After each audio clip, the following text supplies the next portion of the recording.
Welcome back to the channel, everyone. Today we're going to be talking about how to find distressed properties on Privy and the best way to navigate the filters on Privy so you can find those really quick. Let's dive right in.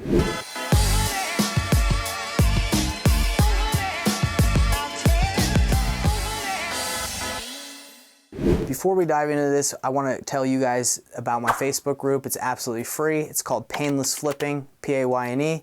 Painless Flipping, just type that in, join. We have a free community, free masterclass, free resources, and education so you guys can get started whether you're new or not new. It's a great place to be. Right now we're going to be talking about exactly how to find distressed properties quickly using Privy. Now Privy is a great software that I use. If you guys want to check it out, just use my promo code THRIVE and you'll be able to get a discount on your first month.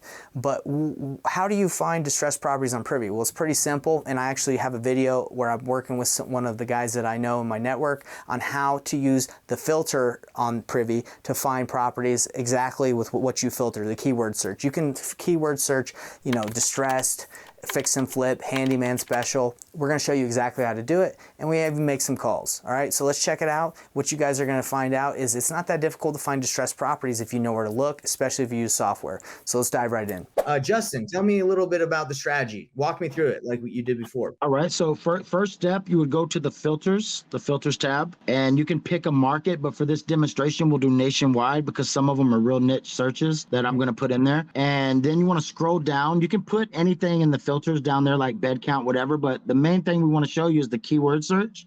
So let's say you're a sub-2 student, right? Okay. Here's a good one for you guys. Loan assumption. Type in loan assumption, because then I know loan assumption and sub-2 is two different things, but they're already ready to let you assume their loan, so you can just pitch sub-2 to them. So if you go to the houses and go in the description, you will see loan assumption right there. They will allow a loan assumption. Wow. That's pretty sweet. So you could go to this one, call, and say, hey, I see that they're open to letting me assume the loan. Amazing. You know what, bro? That's a great hack. If for someone that's not able to qualify for a mortgage, they want to see. But, there's not that many in the United States right now.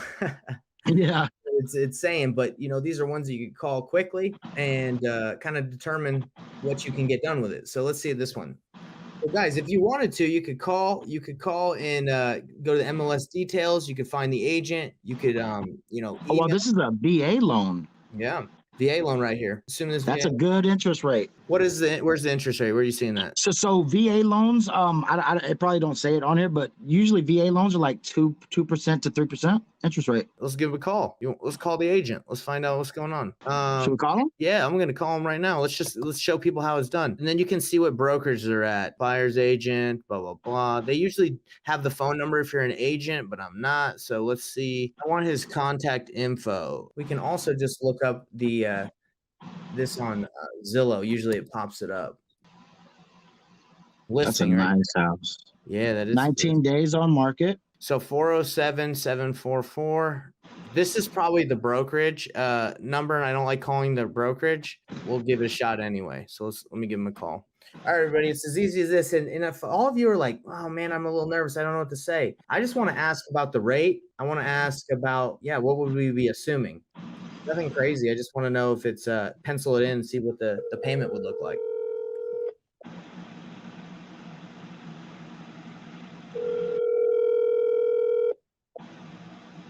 Hi, the person you've reached is using a screening service from Google and will get a recording and transcript of this call.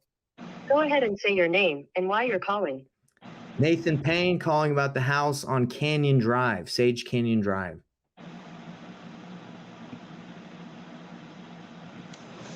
Thanks. Connecting you now.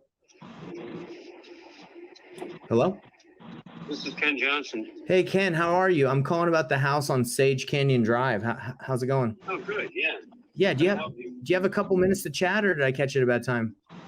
Oh, I'm in my car, so until I get to my destination, I've got a few minutes. Okay, great. Well, I was calling about the property here, and I see that it's the loan is assumable. Is that correct? That is correct. It is a VA loan on the property. Yeah. So, can you give me a little information on that? Because I do like to buy properties, where I can assume them, and I just wanted to get a little bit more information on it. Are you the buyer or are you a broker?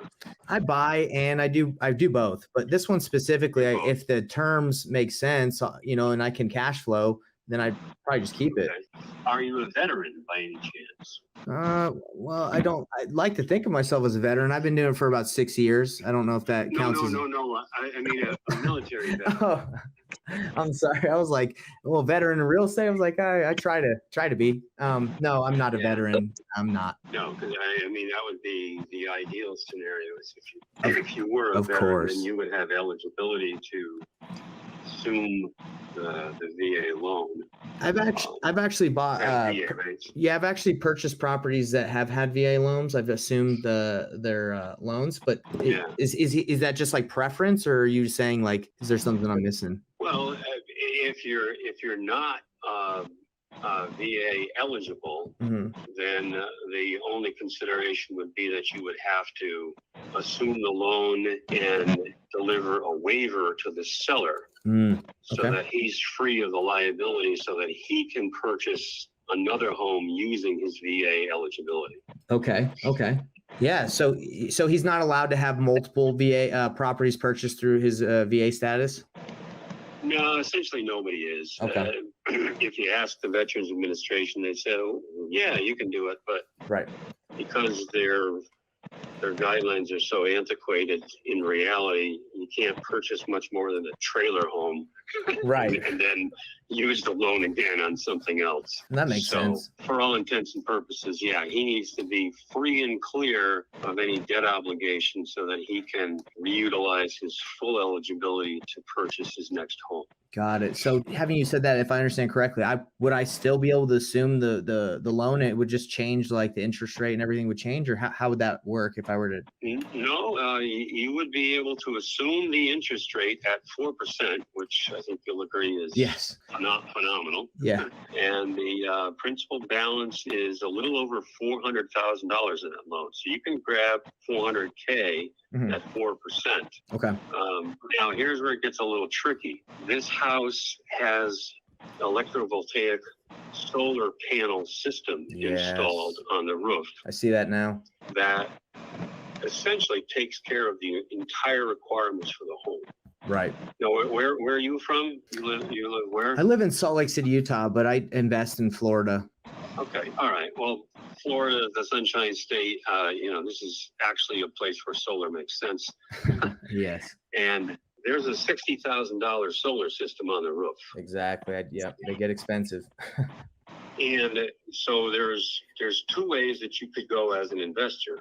One is, you got to, in your mind, add $60,000 onto the comparable value that you place on this home. Correct. Because you've got a brand new solar system on the roof. Yeah, so you'd have to take over that payment of whatever the payment is on that thing. Yeah, well, there's two ways you could go. You could either include the $60,000 in your offer, or the other possibility is there's an assumable loan for the solar system. Yeah. And that's $55,000 at 3%, which is even better. Over how many years is the solar? Solar is 25. 25 years. It was installed 18 months ago. So it's like 23 and a half years at 3%. Okay. Which, again, is like dirt cheap money. Yeah, that makes sense. So you have the ability to assume $460,000 in debt obligation at a very low interest rate. And so I've run the numbers. So at the offer price, your blended rate, even if you were to finance the entire purchase, is going to be about 3.6%. With the solar and the assumable 4%, right, of the VA. Yeah. Okay, let me ask you this. Acquiring, the balance of the financing elsewhere, unless, I don't know, would your intention be to use cash for the balance, or? Are you referring to like what's on top of what I'm assuming, like the difference between the 550 and the. Yeah, the difference between the purchase price and the 460. That's assumable. I would probably, hopefully my goal would be to negotiate a little bit down, but I would cash out the seller of their equity. Okay. Well, run the numbers on it. If let's see, you don't have access to our MLS, do you? I don't, but right now I'm just looking at if it would cash flow, like if I were to Airbnb or if I were to rent this out, considering the 3.6 blended rate. Have you run the numbers to see what the monthly on that would be? Yeah, what I was going to say is when we hang up, why don't you text me your contact information? Give me your email address. Okay. And when I get back to the office, I'll send you a spreadsheet that breaks it all down. Okay. Because there's a solar system on the roof, an electric bill that would otherwise average $410 per month is less than 50. Which is great. Okay. So keep that in mind. So I mean, that's like taking another $350 in as a credit against your monthly obligation for owning the home. Yeah. So let me ask you this really quick. So with the amount of people who've called, because I just like to know what I'm up against. Is 549, does that get it done? Is there wiggle room where I could offer a little bit less and still get it done? And by the way, I'm not represented, so you would be able to represent me on both sides of the transaction if you want, or just give the seller a discount on the buyer's commission. What was your first name again? Nathan. Nathan. Yeah. Nathan, what I would suggest is send me your contact info. Okay. I'll send you the spreadsheet that has the particulars on it, and I would say draw up an offer. Okay. Let's begin the process that way. Okay. And just give me something. Proof of funds or eligibility for financing. Right, that shows you that I can get it done. I'm not wasting my client's time. Yeah, no, I don't want you to waste your time. So I have a couple business partners I work with. If I'm not able to send it to you right now, I'll probably have it sent to them because I'm actually going to take a drive right now. I'm going to Vegas with my wife. So, but I will tell one of my partners about this deal. But is not being represented. I know sometimes that benefits either the seller or the agent. Is able to represent us. Do you see that being beneficial in this sense? Like that, if you can represent us or the seller, we get a 3% discount to them on the buyer's commission? No, it certainly is advantageous to you as the buyer because there isn't the built-in 6%. Of course. Yeah. Cool. All right. Well, that's what we'll do then. This is your phone number, right? The one that I'm calling. Yeah. This is your cell phone. Yeah. This is my cell. So as soon as we hang up, if you don't mind, go ahead and just send me your name so I don't forget, and send me your email address and any other contact information. And as soon as I get back to the office, I'll shoot that other info out to you. Sounds like a plan. I really appreciate your time. It's been a pleasure, Ken. Okay, Nathan. Good to talk to you. Yep. You have a good one. Bye. Have a good day. Good job, bro. Let's give them some more keywords, man. Let's call some more people, like a couple more. Let's go fire damage on them. Let's see how many fire damage are in these areas. Okay, guys. Oh, and make sure you hit the X. Yep, you got it. Yeah, so fire damage. We want to see if there's any fire damage properties. I've sold a couple fire damage properties. I've wholesaled a couple. You got to get them real low. Wow. What? Look at these. Not very many in the United States. So this property in Vienna, Georgia, don't know much about Vienna, Georgia. Union City. Oh my gosh. That's like a tear down, bro. That's real bad, ain't it? They want 65,000. What? That's got to be for the land, dude, because you can't even keep that house. That's just. Dude, that's pretty hardcore, bro. It's crispy. Literally still crispy, still hot. So you can see just from Privy's info that homes in the area that are comparable to this one before it got burnt down, are in the 200 range. So you'd have to see how much you could build out there for. You'd probably have to sell this to someone that builds, bro. Because that ain't a rehab. That's a new build. Yeah, that's crazy. This is a good one. Motivated seller. Ooh. That's a good one. Because now you'll know they're motivated. Ooh, okay. So this house, they're motivated. So you could, even though it's a nice home, maybe you could still get subject to, maybe you could get some, favorable terms, or the price might go down. Great idea, brother. Right there, motivated. Welcome home. If you like this information, please hit the bell icon and also like and subscribe so we can get you more information like this.